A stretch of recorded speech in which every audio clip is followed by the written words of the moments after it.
Queridos hermanos, quisiera invitarlos a la lectura de Primera de Juan, el capítulo 3. Vamos a estar dando lectura a los versículos del 1 al 6. Este es el pasaje que servirá de base a nuestro mensaje de esta mañana. Yo voy a estar leyendo acá en la Nueva Traducción Viviente. Repito, en Primera de Juan, el capítulo 3, los versículos que van del 1 al 6, que nos dicen de la siguiente manera. Miren con cuánto amor nos ama nuestro Padre, que nos llama sus hijos. Y eso es lo que somos. Pero la gente de este mundo no reconoce que somos hijos de Dios porque no lo conocen a Él. Queridos amigos, ya somos hijos de Dios, pero Él todavía no nos ha mostrado lo que seremos cuando Cristo venga. Pero sí sabemos que seremos como Él, porque lo veremos tal como Él es. Y todos los que tienen esta gran expectativa se mantendrán puros, así como Él es puro. Todo el que peca viola la ley de Dios, porque todo pecado va en contra de la ley de Dios, y ustedes saben que Jesús vino para quitar nuestros pecados, y en Él no hay pecado. Todo el que siga viviendo en Él no pecará, pero todo el que sigue pecando no lo conoce ni entiende quién es Él. Oremos rogando que Dios nos hable a través de este pasaje. Amado Dios, gracias te damos por estar a nuestro lado. Te damos gracias por todo lo vivido a lo largo de este culto. Y queremos rogarte ahora que tú nos estés hablando a través de este pasaje que hemos leído. Te lo suplicamos humildemente en el nombre del Señor Jesucristo. Amén. Queridos hermanos, cuando los israelitas estaban por cruzar el Jordán, Josué les dijo: purifíquense, porque mañana el Señor hará grandes maravillas entre ustedes. Es lo que encontramos ahí en Josué, capítulo 3, el versículo 5. Ahora bien, nosotros que en un par de días vamos a estar celebrando nuestros 96 años como iglesia, debemos hacer algo semejante. Por eso es que quisiera proponerles en esta oportunidad, preparémonos para celebrar nuestro aniversario dejándonos purificar por Dios. Preparémonos para celebrar nuestro aniversario dejándonos purificar por Dios. Y acá en este pasaje lo primero que yo veo es que debemos para esto recordar que Dios nos ha hecho sus hijos, porque nos ama muchísimo. Es lo que nos muestra la primera parte del versículo 1. Fíjense que lo primero que vemos es que este amor es un amor de gran dimensión. Comienza el versículo diciendo: miren con cuánto amor nos ama nuestro Padre. Acá realmente esto, cuánto amor, nos habla de una gran dimensión, de que no es un amor que se da así nomás en cuentagotas, sino que es un amor inmenso, ¿no? Muy en la línea de lo que es el versículo que sintetiza toda la obra de salvación del Señor Jesucristo, el tan conocido pasaje ahí en Juan capítulo 3, versículo 16, porque de tal manera amó Dios al mundo. Es algo similar lo que está diciendo acá. Miren con cuánto amor nos ama nuestro Padre, que lo lleva a llamarnos sus hijos. Dice que nos llama sus hijos. Es decir, que nos concede el privilegio de ser sus hijos, de recibir el mejor de los títulos que podemos tener las personas, que es el de ser llamados hijos de Dios. Pero acá hay una cosa que no está incluida en nuestra versión común, la Reina Valera, por eso quise utilizar esta otra versión que es más precisa en cuanto a la traducción de esta parte, tal y como también aparece en otras versiones actuales. Porque inmediatamente después dice, y eso es lo que somos. Es decir, el apóstol no solamente se refiere a que somos llamados, sino a que tenemos naturaleza de hijo. Y esta es una aclaración importante, porque muchas veces una es la cosa que se dice, otra cosa es la que pasa. Y en este caso no queda en solamente un título, es decir, bueno, somos hijos de Dios, sino que realmente si nos hemos arrepentido de nuestros pecados y hemos aceptado a Jesucristo como Señor y Salvador, lo somos. Podemos estar seguros de ser hijos de Dios. ¿Por qué? Porque tal y como veíamos un tiempo atrás, cuando estábamos estudiando Efesios, hace bastante tiempo atrás, ahí en el capítulo 1, en el versículo 5, el apóstol Pablo nos dice que somos hijos de Dios por adopción, que Dios nos ha amado tanto que nos ha adoptado como sus hijos.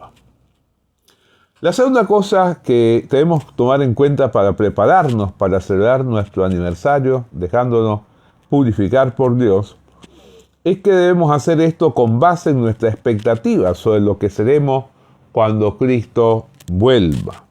Justamente acá, en el versículo 3, nos dice el apóstol Juan, y todos los que tienen esta gran expectativa, se refiere a la que indica el versículo anterior, el versículo 2, se mantendrán puros, así como Él es puro.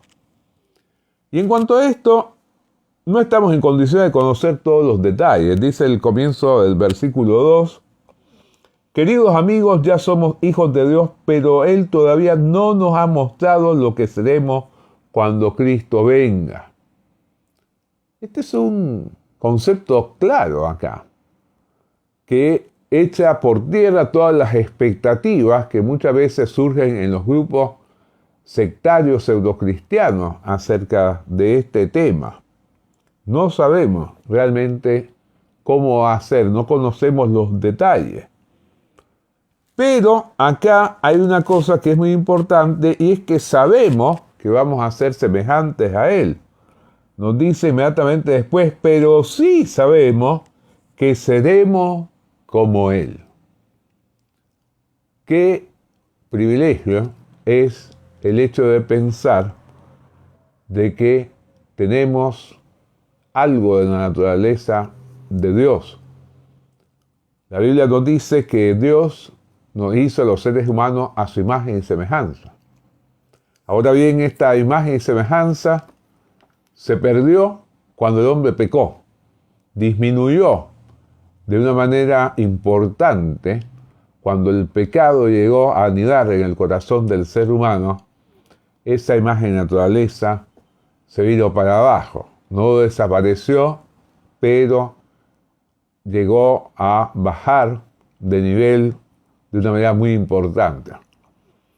Pero cuando nos convertimos, cuando aceptamos a Jesucristo como Señor y Salvador, esta naturaleza nueva, provocada por nuestra conversión, hace que recuperemos de esa imagen y semejanza y podemos realmente el tener, como hemos dicho en otras oportunidades, los atributos comunicables de Dios, en el sentido de que en la medida que nos ponemos en las manos de Él, podemos ser más parecidos a Él y sobre todo a nuestro Señor Jesucristo, quien se hizo un ser humano para que los hijos de los hombres nos convirtiéramos en hijos de Dios. Y finalmente vemos acá que vamos a ver a Cristo en toda su gloria. Dice la última parte del versículo 2, porque lo veremos tal como Él es. Realmente cuando Cristo venga, lo veremos en toda su gloria.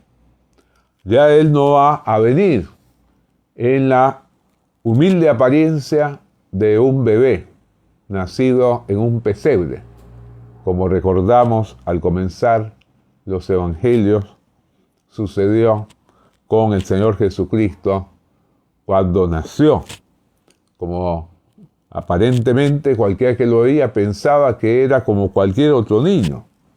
Sin embargo, realmente él no era como cualquier otro niño, ni fue como cualquier otro joven, ni como cualquier otro adulto, porque era el Hijo de Dios que se había hecho un ser humano, que había, sin perder la naturaleza divina, adoptado la naturaleza humana para estar acá entre nosotros, para estar un tiempo y traernos el mensaje definitivo de Dios hasta morir en la cruz para darnos salvación.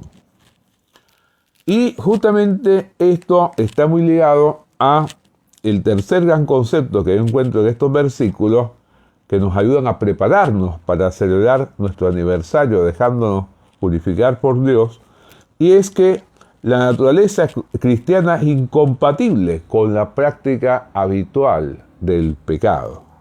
Y acá encontramos nosotros tres grandes ideas muy importantes. La primera es la que nos transmite el comienzo del versículo 5. Ustedes saben que Jesús vino para quitar nuestros pecados, ¿no? Acá hay una idea clara de parte del apóstol del propósito con el que vino Jesucristo, con el propósito que el Verbo eterno se convirtió en un ser humano, y es venir a librarnos del dominio de nuestros pecados. La segunda idea es lo primero que encontramos en el versículo 6, donde dice, todo el que siga viviendo en él no pecará, ¿no? Acá hay una cosa que es un desafío enorme, y es ver cómo dependemos de Cristo con perseverancia, cómo permanecemos en Él. No producto de un momento emotivo, momento de una emoción pasajera que después pasa y volvemos a hacer lo que éramos antes, sino cuando tenemos una verdadera conversión que implica un cambio de mentalidad, un cambio de vida. Y cuando a partir del gran arrepentimiento de nuestros pecados, continuamente nos vivimos arrepintiendo de nuestros pecados para darle lugar al Espíritu Santo que nos purifique y nos haga alejarnos del pecado, de manera que el mismo no sea una práctica habitual en nuestra vida. Y acá termina este versículo de una manera muy tajante, diciendo, pero todo el que sigue pecando no lo conoce ni entiende quién es Él. O sea, lo que está diciendo el apóstol Juan es que pecar habitualmente implica no conocer a Jesucristo de verdad. A lo largo de la historia ha habido mucha gente que se ha llamado a sí misma cristiano, pero lo ha sido solamente de nombre, lo que se llama el cristianismo nominal. Solamente cuando tenemos un verdadero encuentro con Cristo y nacemos de nuevo, podemos lograr victoria frente al pecado. De manera que, aunque seguimos siendo pecadores, el pecado ya no domina nuestra vida, no es una práctica habitual en nuestra existencia. Y quisiera terminar con una anécdota que leía la vez pasada que me pareció oportuna para concluir con el mensaje en este culto. Se cuenta que en una oportunidad, en un templo lleno de gente, María, una niña pequeña, se fue alejando donde estaba su mamá sin que ella lo notara. Cuando veces nos sucede con los nenes pequeños, debemos estar atentos porque de pronto se nos escapan y cuando hay mucha gente es fácil perderlos de vista. Cuando la mamá se dio cuenta de lo sucedido, comenzó a buscarla, por supuesto, por todos lados sin lograr encontrarla. Desesperada, fue a donde el pastor y le pidió que le ayudara, así que este fue ante el micrófono y dijo, una mamá perdió a su pequeña, María, queremos que vengas aquí ahora mismo, ¿no? Pero esto tampoco dio resultado. No fue sino cuando pasaron varios minutos que encontraron a la niña tranquilamente sentada en un banco que estaba en un lugar solitario. Al verla, su mamá le preguntó, ¿por qué no contestaste cuando te llamamos? A lo que la niña le replicó: creí que estaban buscando a otra María. Yo no estoy perdida. Y yo pensaba cuántas veces caemos en un error parecido como seres humanos. Creemos que los perdidos son los demás. Y a veces, entre cristianos, creemos que son otros cristianos los que necesitan ser purificados espiritualmente. Pero la verdad es que todos los seres humanos hemos estado perdidos antes de nuestro encuentro personal con el Señor Jesucristo, que como dijo cuando había estado en la casa de Zaqueo y había aceptado la muestra de arrepentimiento de este rico recaudador de impuestos, el Hijo del Hombre vino a buscar lo que se había perdido. Y esto que se había perdido somos todos nosotros, los seres humanos. Todos los miembros de la humanidad estamos en la misma situación. Gracias a Dios por todos aquellos que hemos llegado a encontrar en Cristo la vida eterna, la salvación. Y si usted que me escucha, vos que me escuchás, en estos momentos todavía no has tenido esta hermosa experiencia, te invito a que puedas abrir tu corazón a Cristo, puedas arrepentirte de tus propios pecados, puedas aceptar que Cristo domine tu vida como el dueño, como el amo, como el Señor, como dice la Biblia. Pero también es importante que entendamos que todos los cristianos estamos en la misma situación de necesitar una constante purificación de nuestros pecados. Ninguno de nosotros todavía es el cristiano perfecto. Ninguno de nosotros ha logrado el vivir totalmente en el centro mismo de la voluntad de Dios. A uno nos falta una cosa, a otros le falta otra, a veces hay cosas que son comunes y hay cosas que son distintas, hay pecados que todos hemos cometido y vamos a seguir cometiendo, hay otros pecados que cometen uno y no cometemos otros, y así sucesivamente. Pero todos necesitamos la purificación de nuestros pecados, y por eso, qué importante es en este primer domingo en el que conmemoramos la Cena del Señor, podamos dejarnos purificar por Dios, preparándonos para celebrar de la mejor manera nuestro aniversario. Vamos a orar pidiendo que cada uno de nosotros tenga esta decisión y esta convicción. Amado Dios, queremos darte gracias por estar a nuestro lado, gracias por tu palabra, gracias por este desafío que nos hace acá, Primera Juan, para que realmente podamos dejarnos purificar por ti. Haz que esto sea una realidad en cada una de nuestras vidas. Te lo suplicamos humildemente en el nombre del Señor Jesucristo. Amén.